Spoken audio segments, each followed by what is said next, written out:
is Brenna from Renegade Cosplay. So right now I'm working on my Impa costume, and I realized this would be an opportunity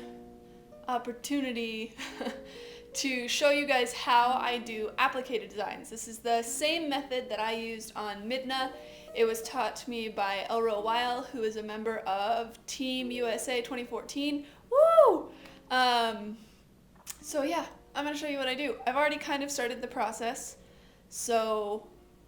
but the first steps aren't really fun to look at anyway. So let's look.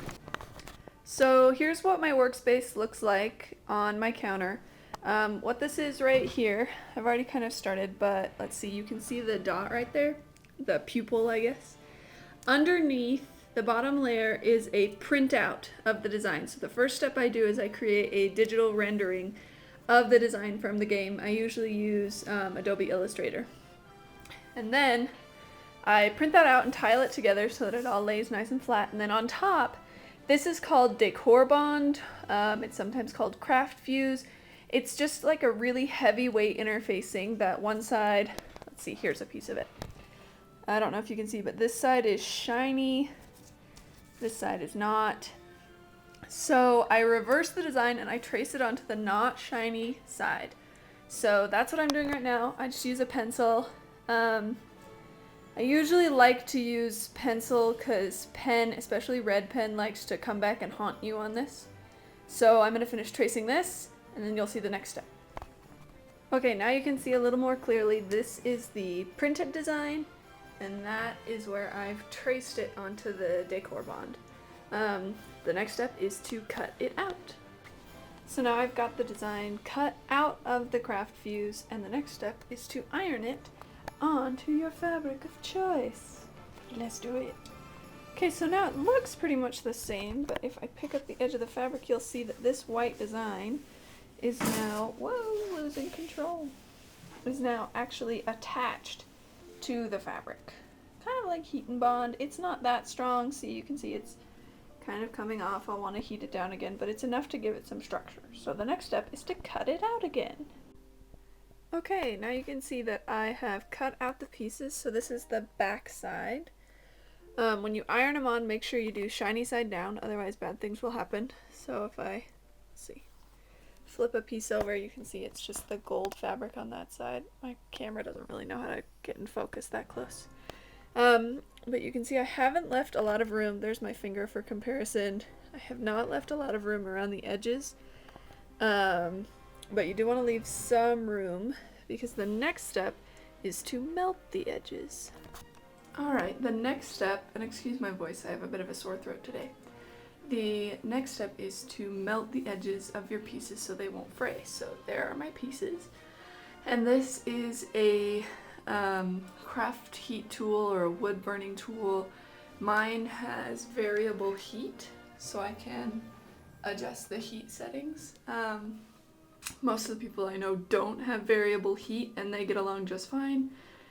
But that's the attachment that I like to use. It comes with several. Let's see, what advice? Before you burn your real pieces, always test on a scrap piece. Even if you've already tested and then you turned off your gun and now you're gonna go, always test right before you burn your real pieces just to make sure that everything's going okay. This edge is already burned. Sorry again, my camera doesn't like to focus up close. The difference being that it just won't fray now because the edges are melted. This only works on polyester fibers. I think it works on nylon fibers too. But you can kind of see that this edge is, I don't know, you can't, stupid camera. It's fraying, trust me. So use on polyesters. I think it works on nylon and stuff, but not cotton. Cotton is bad. And when you do it, I recommend just using as even a stroke as you can. Don't go like little bit, because that'll look choppy. So here we go. Melting edges. There it is before. Okay, the next step is to affix the pieces so that you can sew them on. So these have not been sewed on. This has already, but you can use pins. What I prefer to do is use this basting spray called Spray and Bond. So let's see if I can show you how this works with only one hand. So we'll take the middle eyelash, and I just put it on a plastic bag, and then I shake up my spray and bond, and I just go, just spray some on,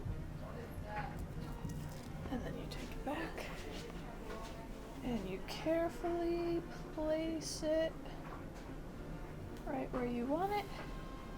And now, so these are all not attached, but now that piece is attached.